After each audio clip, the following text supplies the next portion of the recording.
obviously the last stream was about sort of the overall broad failures of esports journalism and esports journalists and these roster leaks and all this terrible reporting.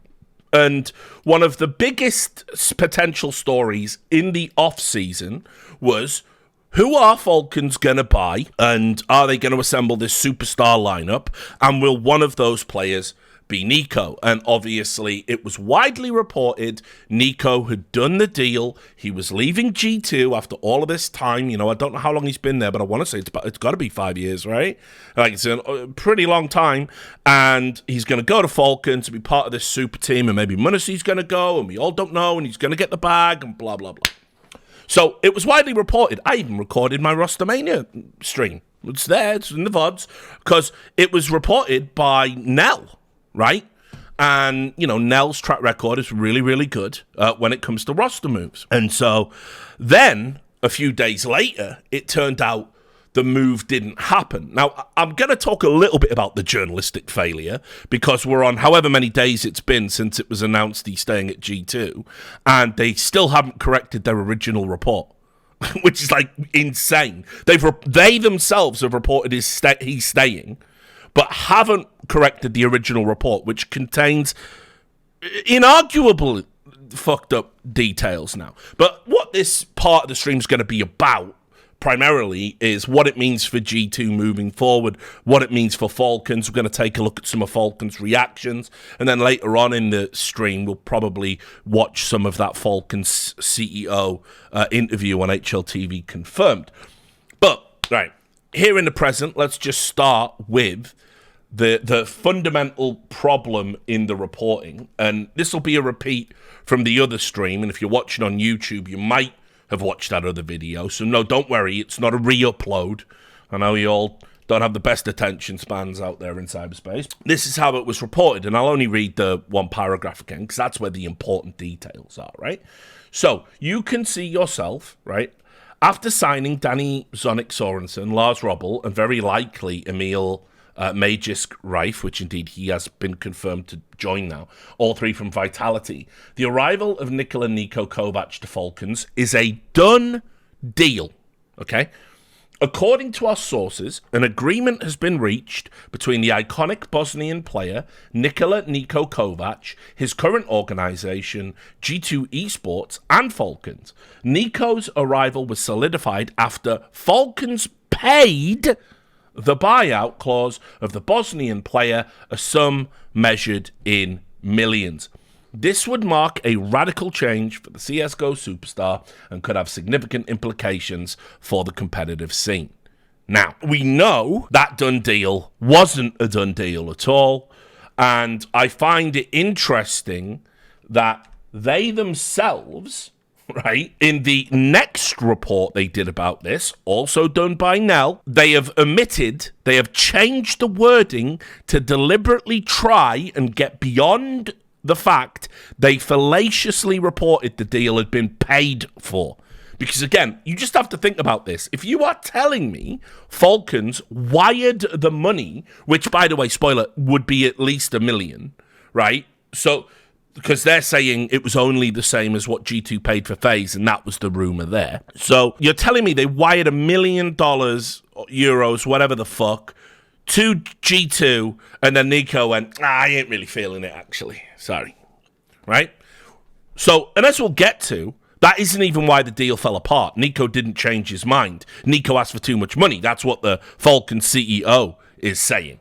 So, if I'm supposed to believe that the money changed hands, which is what paid past tense means, then why did they report it like this in their secondary report about him staying? You will notice they don't carry on that lie about it being paid for. According to our sources, Nikola Niko Kovac has finally refused to join Falcons. You know, so what they're doing there is, by framing it like that, they're trying to make it sound like, oh, when we said done deal, we meant, you know, there was some negotiation. No, you said it was a done deal. What do you mean finally refused?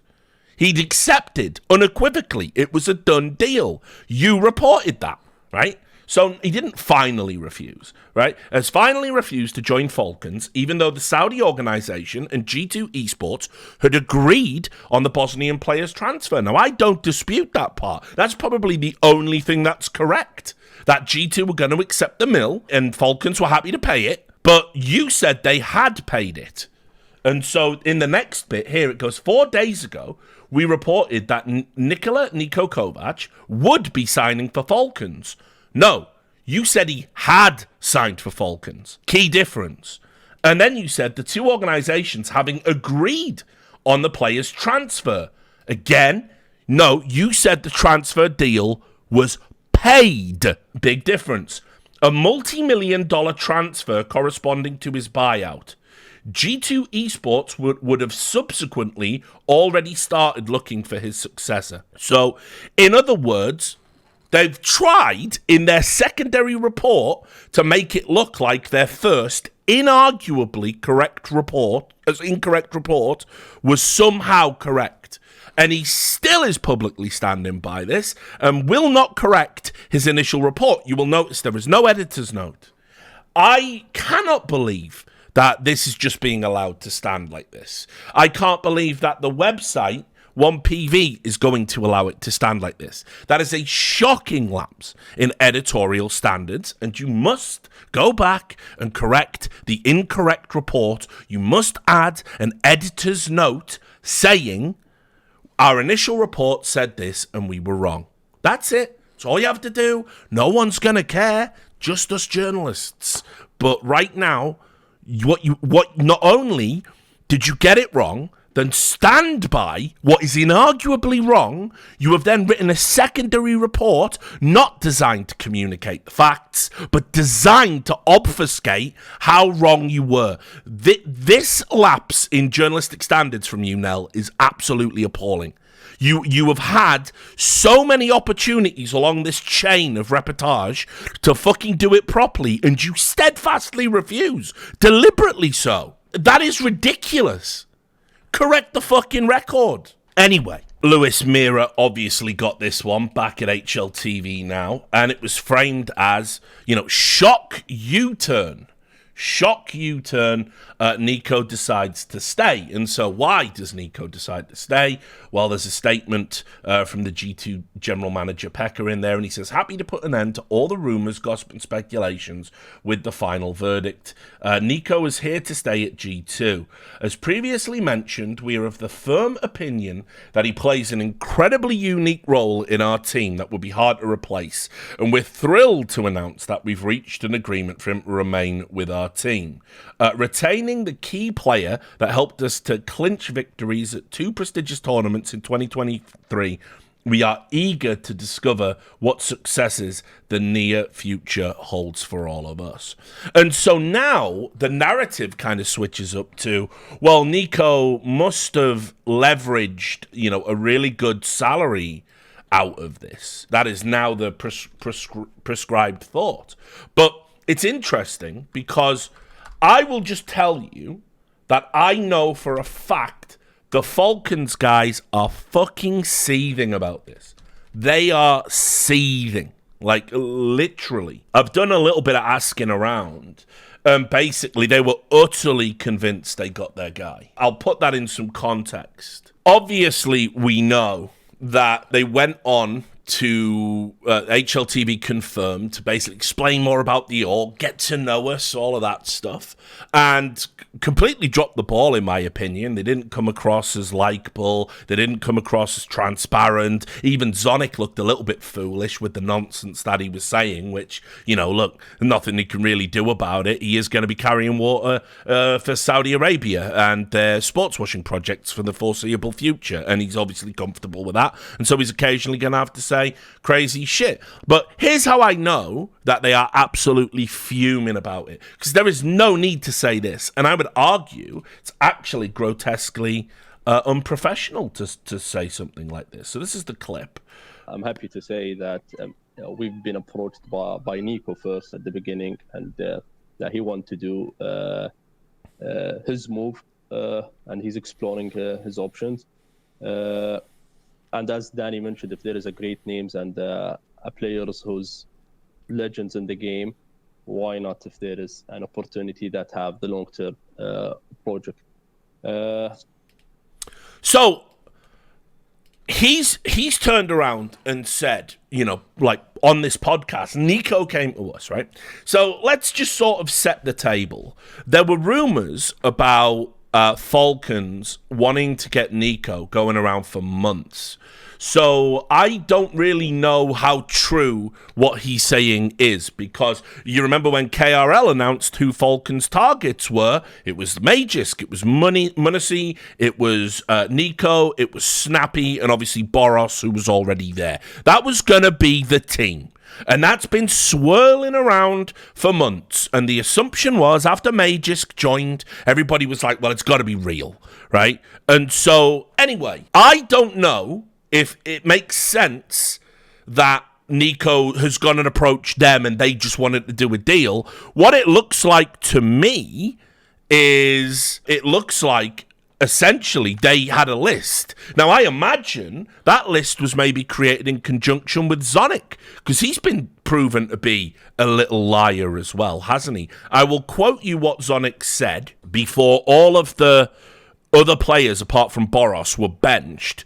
Zonic had said everyone on the team will have a fair chance to prove their worth, and said, I need to evaluate all the players, have talks with them, see how they play, how they function.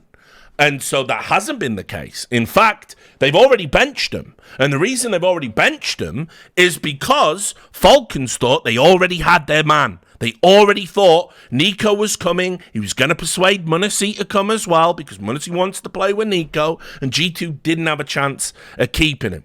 Now, I've said many times, when Saudi come with their money, they like to get what they want. They think everything's for sale, and they hate being rebuffed, or they hate being out-negotiated, essentially. They don't like the stare down. And so that's what's happened here. Like Niko has said, for me to come and play on that team, I need the bag. And probably, I would say, based on a comment I'll show you in a moment, I would say probably he has asked to be what, to his knowledge, would make him the highest paid player in the world, which is fair enough, because he's going from joining G2, a team that should have been the best team. They should have had an era. They only didn't because of Hooksy. They only didn't because of him, basically. And I don't care if they win 2 tournaments. They should have won all the tournaments. Scene was piss weak. G2 should have won everything. They certainly should have won a major. Now, for Niko to go and play a 56th in the world team with a completely new international roster, right? That's a risk for one of the best players in the world. That's a risk for a man who was happily settled at G2, playing with family members and friends, playing with one of the best young prodigies, who I actually think, probably when we get a full year of CS2 under our belt, will be the best player in the world. He's certainly making it look like the AWP isn't nerfed. He's going to be the best AWPer in the world, probably. So, I mean, look, it's not like there was ever a downside if Niko didn't get the move. So, yeah, he asked for the bag. And later in this podcast, and I won't play that clip because we're going to watch the interview later on, he said, actually, Niko pissed us off because he asked for so much money and we weren't going to pay it. And then Zonic went on a weird rambling speech, didn't he? Where he said, I want players who want to be here. I don't want players who are coming to join the retirement home or however else people see it. They were absolutely fucking livid, guys. And so to say this is solely to get back at Niko for not joining. And I'll show you another thing about the JKS story that emerged today, which really underlines the point that they are so pettily seething. Because for Falcons to talk about what this non-move means, this absolutely breaks their project. They had a limited amount of time. They wanted to get it done prior to the major. They wanted to have that super team. And they can say it's a long-term project and tell all those lies. They wanted the super team in place for May next year. They wanted to be at that competition with a chance of winning it. And so now, if Niko doesn't go, Munacy isn't going. And now Magisk is sat there. Yeah, there's been a report that Snappy's joining. Got to wonder if he might want to pump the brakes on that move. And now Magisk is out there. I don't think he'll mind too much because he gets to work with Zonic, who he has a lot of respect for. But now what are we doing? Now who's coming in? I haven't heard any other names. Have you? So it's no wonder they are spewing. This is absolutely fucked Falcons so hard. It's kind of hilarious. Now, don't get me wrong. Niko didn't do it for principles. Absolutely did not do it for principles. But he also asked for such a big bag that even Saudi weren't going to acquiesce and give it to him. So, you know, and you know what? Seems to be super happy that he's staying at G2. Now, Bubsky is a man of terrible opinions, which is fair enough, you know. This is a guy who doesn't make good decisions. This is a guy who skipped out on an entire playing career so he could carry water for Astralis. And still does to this day. But don't worry, hey, they helped get you a gig, didn't they, on Danish TV? So you can see here, this was his opinion. He said, first of all, it will be interesting to see how many star players will use a Falcons offer to leverage negotiations with their current team. Keep an eye out for it, if any superstars announce an extension in the next couple of weeks. And then he said, so this was basically the case for Niko, as he just extended his contract at G2. He most likely leveraged the deal of Falcons against them, and G2 felt like they couldn't find a suitable replacement, probably paid a premium in order to get a re-sign. And obviously, you know, that's valid speculation, but Niko responded with, your guess is wrong. And Bubsky replied by saying, fair game. All I know is that Falcons offered you a good salary, that if you never considered it an option and your focus constantly was to find a healthy extension with G2, then you have my respect. I'm sure Bubsky, mate, Niko couldn't give a fuck about whether or not he has your respect or not. As players, he probably does. You will not ever be one of them. But what I will say is, like, so what, by the way, if a player is out there using offers to negotiate better deals for himself? That's essentially how the game is played. There's nothing cynical about it. There's nothing greedy about it. It's, you know, go get yours. Niko's one of the best players in the world. He's a top 3 player in the world, and he should be paid accordingly as the market dictates. And so, yeah, he's Niko. The one thing I will say that I do find surprising, and this is why I don't necessarily believe it, is this notion he himself went out to Falcons and said, hey, want to get me? I don't buy that. I honestly think probably around about the time they got Zonic in, they asked him, these are the players on the list we like. If you had to put a team together, what would it look like? And the team that got kicked around 2 months ago was the team that essentially the one they said they were going to pursue.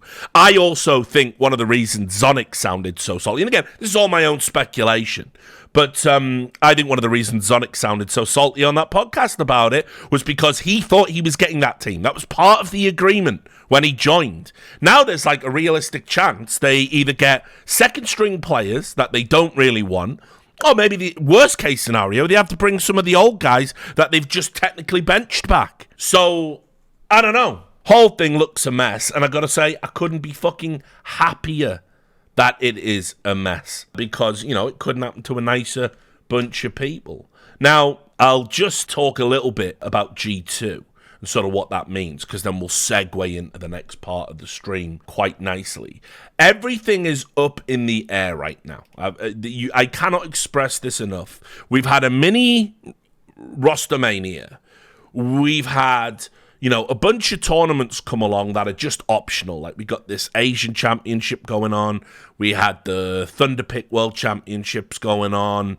We got Blast coming up. These are the types of tournaments where people will just fuck around for prize money, experiment. We're in a new game entirely, and so we don't even know which players are going to cross over to this game. Because there's going to be some who just don't fuck with CS2 like they used to fuck with CSGO. It's as simple as that.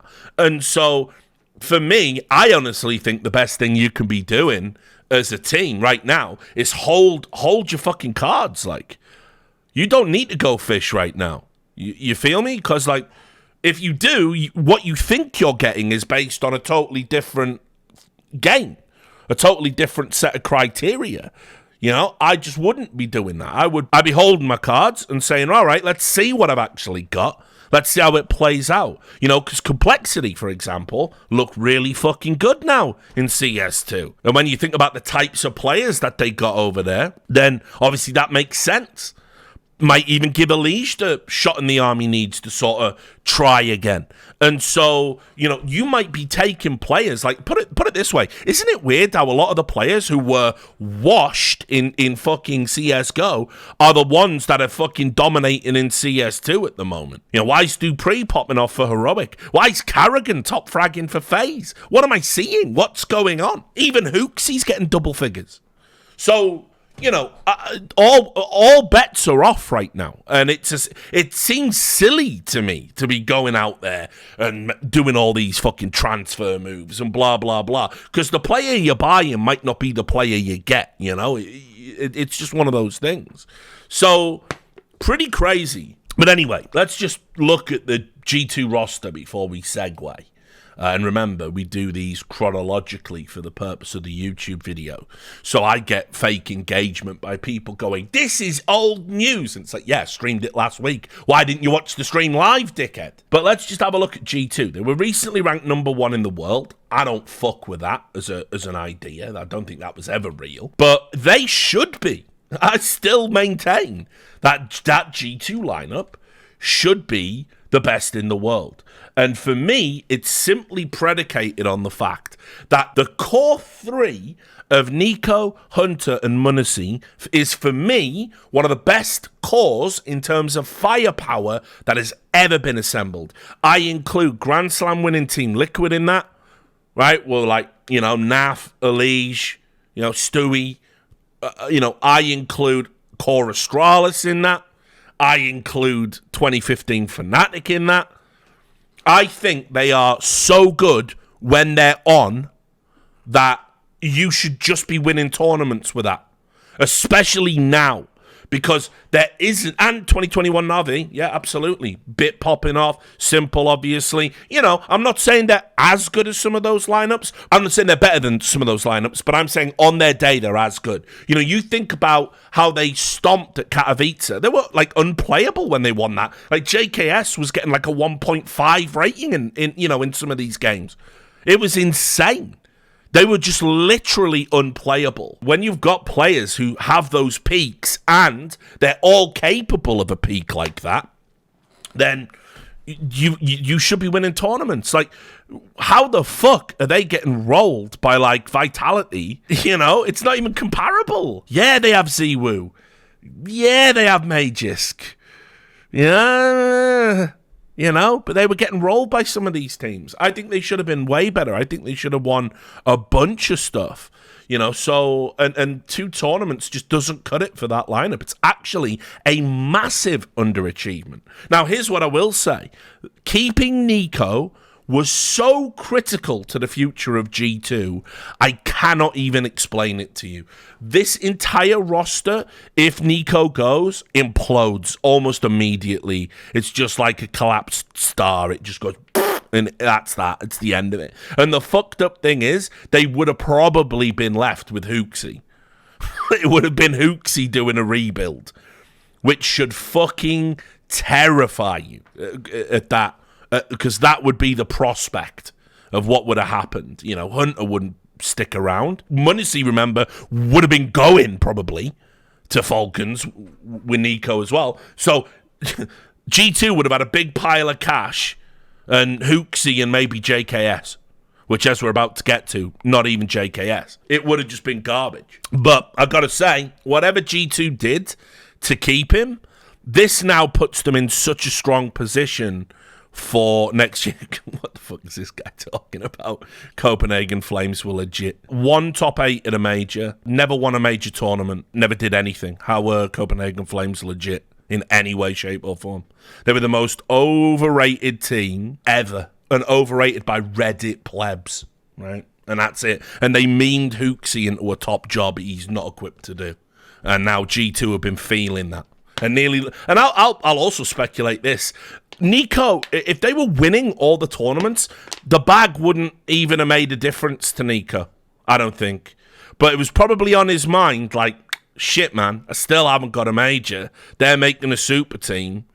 You know, I don't trust in Hooksy and I don't trust in JKS. So there you go. But anyway, a massive W, as the kids say, for G2, because without Niko, I don't think they have a team. I think Niko is like a generational level talent, and not just the fact that he's got all these ties. Niko's matured into a fantastic, like, you know, level-headed guy. And this is why I don't like Falcons trying to malign him or leaking this bullshit. Like, even if it's true he approached them, why shouldn't he if he's negotiating a contract with G2? Why shouldn't he find out what's out there for him, you know? As if that's, like, some sort of bad thing. That's the type of shit, you know, your agent does for you. So, you know, what's the problem? It just seems crazy to me. So, big W for G2. But, as we're about to get to, unfortunately for all the G2 fans, the biggest pleb fans in CS, it was a rough day for them today. It was a very rough day for them, a real rough day for Reddit in general, actually. Because, according to HLTV, Reddit's most overrated player has been benched. Sources, G2 benched JKS. Apparently, they're bringing Nexa back to replace JKS, and here's the report. It says G2 have benched Justin JKS Savage. Sources close to the team have informed HLTV and 1PV.fr, which is Nell, basically. So, you know, maybe hold back on this one, eh? I don't know, maybe it isn't even real. Other sources have also indicated G2 were at one point considering bringing back Nexa as a candidate to fill JKS's anchor role. The Serbian's contract with OG is due to expire before the end of the year. And you can see here, even though they've not added Nexa to the lineup, because I don't think that's actually a done deal yet. People are telling me it ain't. It's not done. It's not over the line. Verbal agreements added again. JKS does look to be out. And I've got to say, you know my views. I've not got a problem with JKS as a player. My opinions are very simple. I think when he was in, like, Renegades 100 Thieves, he was a star player.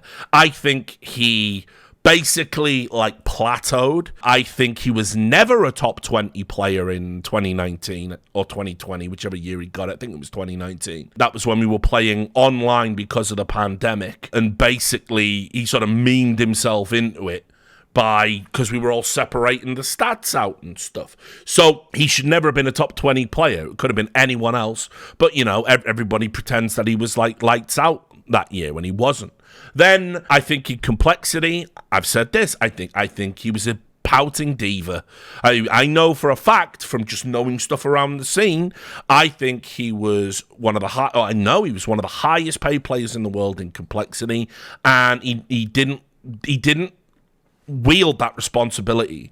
Like, if you're a star and you're getting star cash, you got to be a motherfucking star. It's just that simple. Yeah, it's the 2021 I disagree with. 2019 is fine. In 2019, he was a top 20 player. No problem with that. 2020, absolutely not. Anyway, if you're getting this huge salary, then you gotta live up to it. You got to fucking live up to it. You got to turn up every day and deliver. And he didn't do that. And Reddit gave him a pass, didn't they? And they all said, oh, it's JKS. I love him. I love JKS. Fuck my wife, JKS. How can anyone be mean about JKS? You can't blame him for under-delivering for the 18 months or 15 months or whatever it was of complexity, Richard. Look at him. He's so handsome. Fuck my wife, JKS.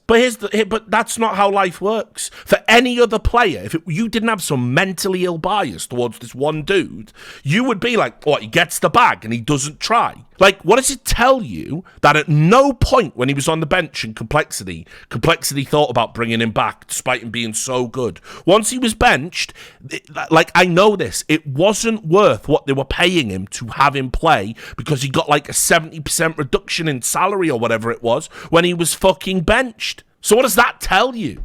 Like, the juice wasn't worth the squeeze for them. So, you know, that should answer its own question. Then, of course, he stood in for FaZe and Carrigan, the mastermind, IGL, so good at using stand-ins because he had to do it when Olaf Meister had all those problems on the regular. He's won a tournament with Kroman, by the way, from Norway. You don't even remember who the fuck he is. That's how good Carrigan is as an IGL. Yeah, of course he used JKS correctly. Not only did he use him correctly, he used him correctly in two different fucking roles.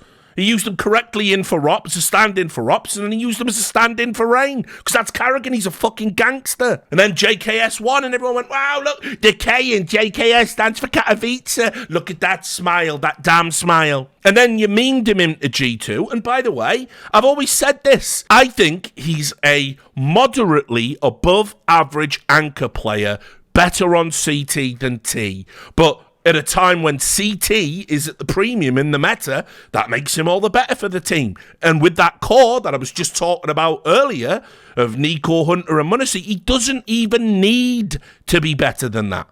That's the point. He doesn't need to be. You don't need to rewrite fucking history and pretend he is some amazing player. He's actually sort of a bit of a disappointment if you compare where he is at 2019 to how he performs these days. But it's fine. It's the anchor role. It's one of the most, kind of unforgiving, underappreciated, miserable roles you can play in CS.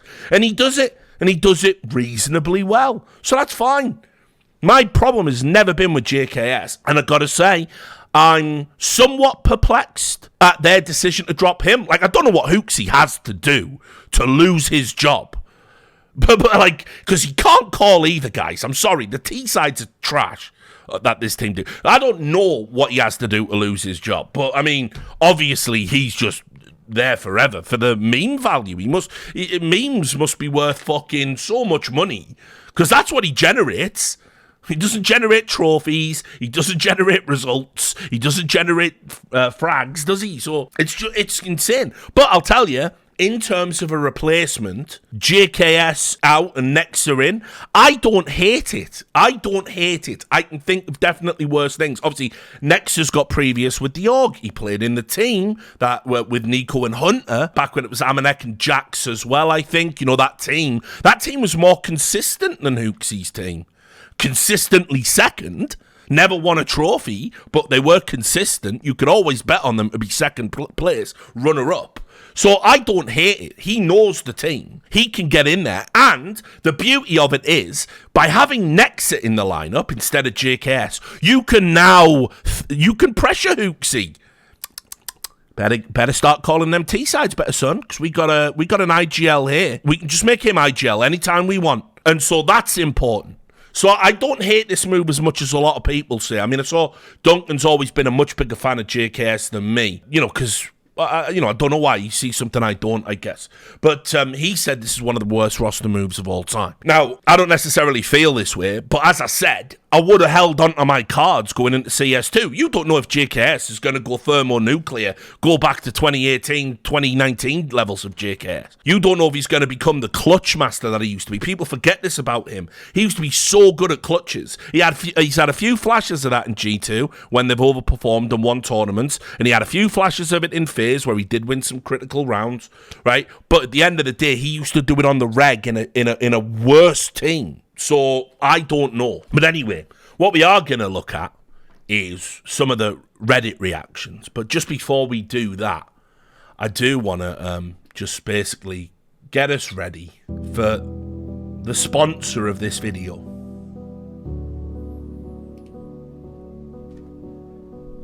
If you've been affected by JKS being dropped by G2, you can call this number 555 JKS Cook Me. Are you gonna miss his smile? Are you gonna miss him performing to a mediocre level in G2? Can you not believe what's happened? Then call today. We have expert counselors on standby to talk to you. Talk about your fantasies about him fucking your wife. Your fantasies of holding him close and smelling his hair. We can help you. It's not the end. Call 555 JKS Cook Me today. Alright, got that out of my system. By the way, first caller to that is fucking Sponge, isn't it? As I said, the problem I've always had is that Reddit, right, are just so over the top with this shit, right? Like, you know what I mean? And I just can't handle it. I just can't handle it because it's like I try and interface with objective reality wherever possible, right? And that is that, he's kind of just an above average player who does a role. He does a very specific role, particularly within that team, Reddit have lost their fucking goddamn minds again. So please give them that number, right? Like, and help them out, because there's going to be a lot of fucking desperately upset people about this move. I mean, just look at some of these comments, guys. Like, it's absolutely ridiculous. The fuck is this roster move, man? Now, by the way, actually, just before we even read these comments, I want you to process this, right? Okay? Hooksy is the best IGL ever, according to Reddit. Hooksy was the man, the missing piece who gets G2 to win all these trophies, according to Reddit. Hooksy deserves respect because no other IGL had won trophies with that G2 lineup before Hooksy, so Hooksy must be good.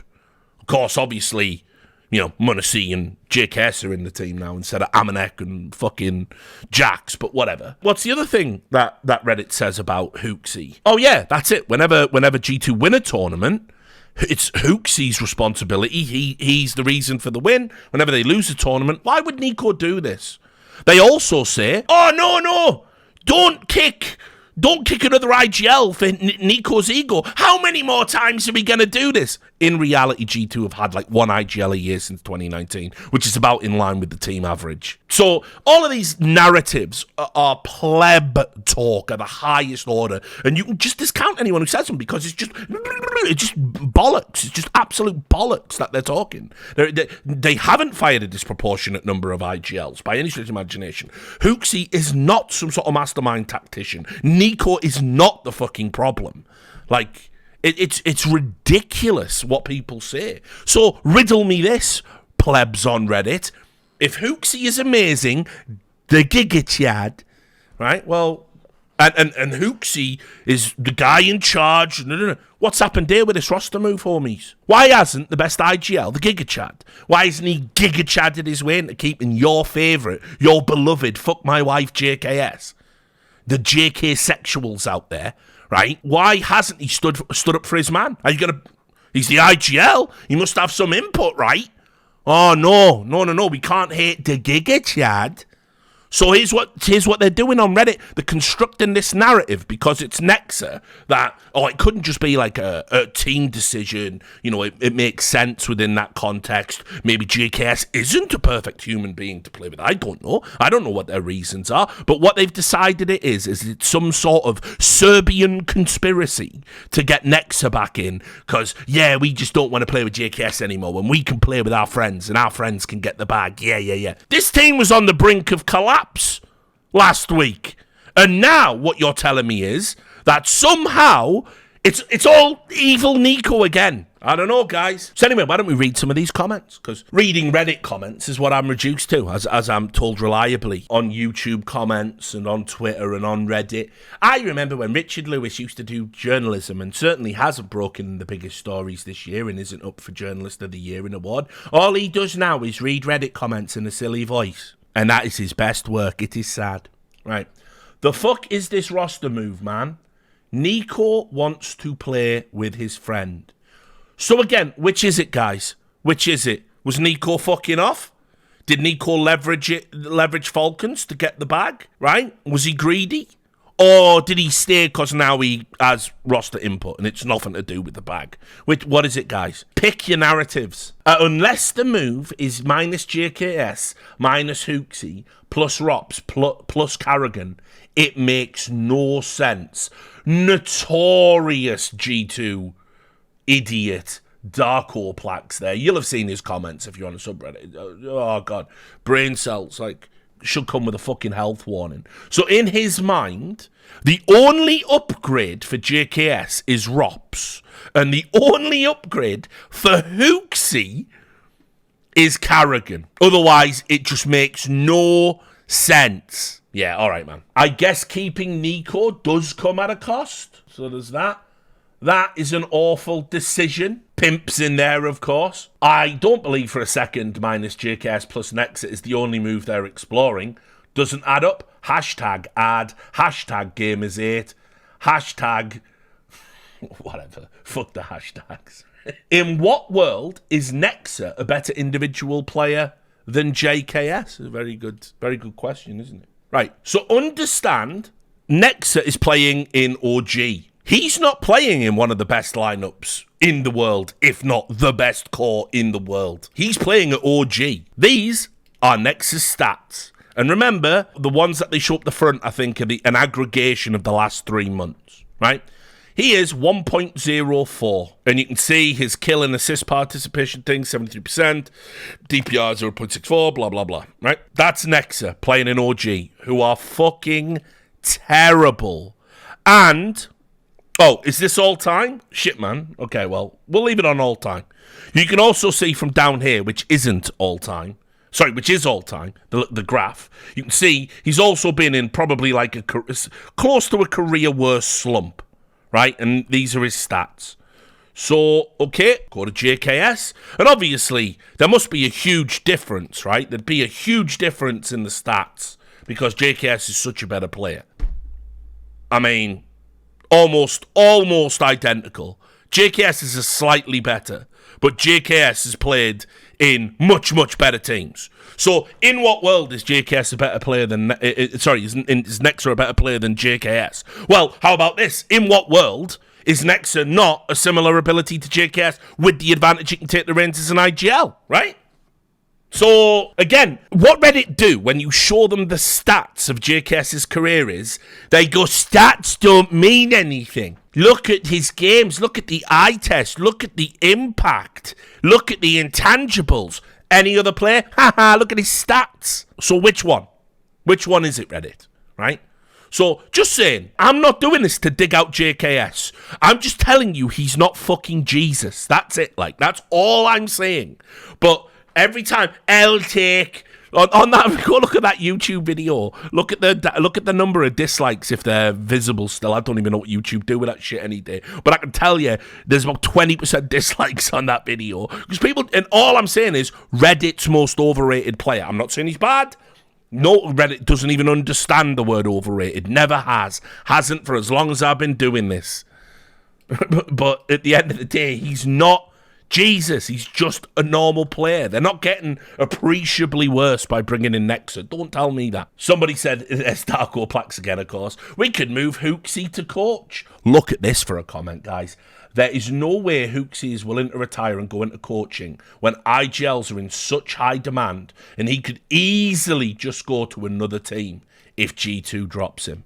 This motherfucker thinks that there would be a queue to sign Hooksy as an IGL after his performance in G2. Bro, he'd be lucky to get an ecstatic after what he's fucking done in this team. What a crock of shit. Nexa might not be a one-to-one, a more skillful player, but his playstyle is way more aggressive than JKS. It is true. Which might be what CS2 needs. See, a thinker. Considering they have many passive players. JKS is fantastic, but lacking a player to take space, make aggressive plays, might be what G2 identified as their issue. And you can see here, I don't believe G2 has so many passive players. Instead, they have so many aggressive players. From Hunter, Niko, and Munisi, JKS brings stability and anchor role from them. Especially Hunter and Munisi, who sometimes cost them the round, pushing too much and losing a duel. JKS is a great fit for the team. Only players who can replace him and be considered an upgrade is Magisk, Frozen, or Rops. Now, you're going to see Rops brought up a lot in this thread. And, like, does anyone believe for a fucking second JKS and Rops are similar ability players? Because Rops is a fucking star. Like, Rops is... like, what are we doing here? Like, in no world is Rops and JKS comparable players. Ridiculous. Also, by the way, Rops is one of the players getting the CS2 buff. He's going to be fucking insane in this game. JKS was such an X factor for them. I wonder where he goes from here. Also, I don't really see Nexa filling his role easily. I don't understand it role-wise. But does JKS fit with FaZe if Twists leaves? Right, now you're comparing JKS to the most prodigious fragging player in North America. Guys, what are you talking about? When are you going to wake the fuck up and smell the coffee, guys? He's an above average anchor. Stop this. So, He's been compared to Twists. He's been compared to Robs. Like, I just don't get it. Guys, he's not even frozen. Then, his ratings aren't that bad.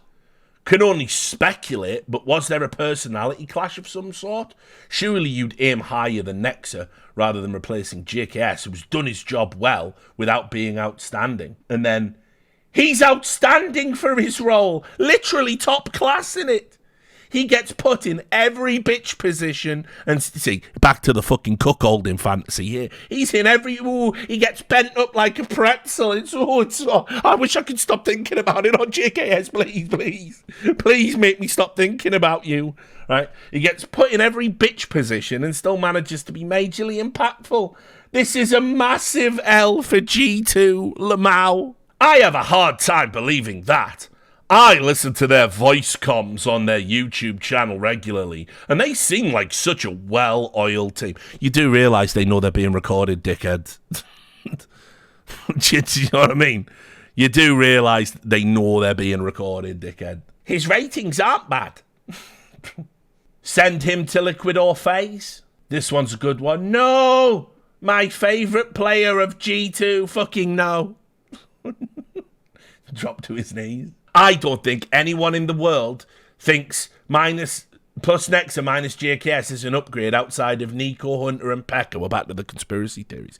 Here's the thing, guys. Again, why is Hooksy just a passenger this whole time? The leader of the team, the Giga Chad captain. Like, he's just a passenger. He had no input in it.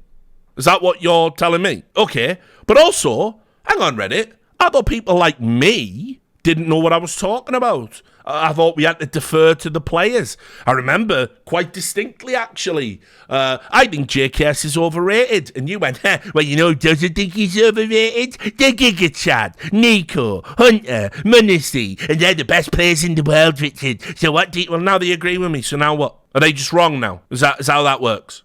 They're just wrong now. They were right when they agreed with you, but they're wrong now that they're agreeing with me. Oh, okay. All right. This is a good one. Seems odd. Didn't appear to have personality clashes. In fact, he seemed to be the closest with Munisi. Is universally considered a top 5 anchor player. And has been consistently good on that role. Something they never had before. Nexa is a decent player, but a huge downgrade. I guess that was a reason why Niko stayed, as he had some say in the roster to be able to bring in Nexa. Now, remember this for where we're going to get to at the end of the video. Why, though? I can't see a reason, unless he has a big contract, and G2 can't pay him after keeping Niko. I mean, I don't think it's a money problem, do you? Sorry, JKS, we're having to give Niko the bag, so... Even though we've been paying you this pre-agreed salary and contract, we're now benching you for reasons. Just don't think that's happening. Don't think it's anything to do with money, but interestingly enough, we'll get to that. Again, this must have something to do with cutting costs. That is an awful decision, right? Look at this one. I agree with this benching. To keep the tradition alive, you must keep all 4 players that melt like ice cream when the lights are the brightest and bench the one fucking player who doesn't feel pressure. Oh yeah, notorious. JKS, ice in his veins, always pulling them through those tough games, isn't he? Definitely the tournaments they won, it wasn't Niko getting MVPs, Hunter getting MVPs, Munisi getting MVPs. Every time they look good, it wasn't Niko popping off or Hunter, like... getting some insane ratings. It was JKS the whole time, guys. It was JKS the whole fucking time. Huge IQ, bench your only consistent player. Notoriously inconsistent Niko. Just because he doesn't hard carry like once every 20 maps. They say he's inconsistent. Should go for Rops if FaZe really disbands. Again, Rops minus rain. Is that plus rain? Okay, all right. Plus rain. Whatever. That won't be happening, will it? FaZe just had their problems post-Twists solved. Again, someone out there thinks that JKS can replace Twists. Just crazy. JKS to FaZe, let's fucking go. JKS to FaZe if Twists leaves. The dumbest switch I have seen since PK dumped Shakira. Reference game on point. The only positive I can see is that JKS could slot into Twist's roles quite well on FaZe. Like, not even the same type of player. Like, I don't know, man. Reddit's just fucking mental, is the long and the short of it, guys. Like, I just can't handle it. I cannot handle how fucking dumb Reddit is when it comes to this one fucking player. Well, to be fair, they do have a handful of players that they're all fucking obsessed about. Anyway, what I can link back to is, remember I was telling you that Falcons were absolutely fucking seething about the Niko move, right? When the news of the JKS story sort of came out, they just posted like a super weird thing. So Team Falcons did this to G2 CSGO, no money, again implying that it was a fucking money problem. G2 replied with no Niko, question mark, which is banter as fuck, by the way, right? But I just want to link it back to, they are absolutely fucking seething that G2 got to keep Niko. Like, this looks like banter. This ain't banter. The entire Falcons project got fucked up by G2 getting to keep Niko. So better believe they're fucking seething. And I couldn't be happier because, you know, fuck Falcons. In fact, just while we're hearing the memes, nothing to do with the topics. But I'm waiting for Falcons to get to their first tournament because one of the guys off my Discord, a chap called El Gapo. It's transparent, so you can't see the C, but it's I've had the Team Falcons logo made with the LGBT flag, right? And so when they do get to a tournament, I'm going to be distributing this on their hashtag. Because I'm fucking juvenile, I guess. But I think the hashtag is hashtag fly like a falcon or something.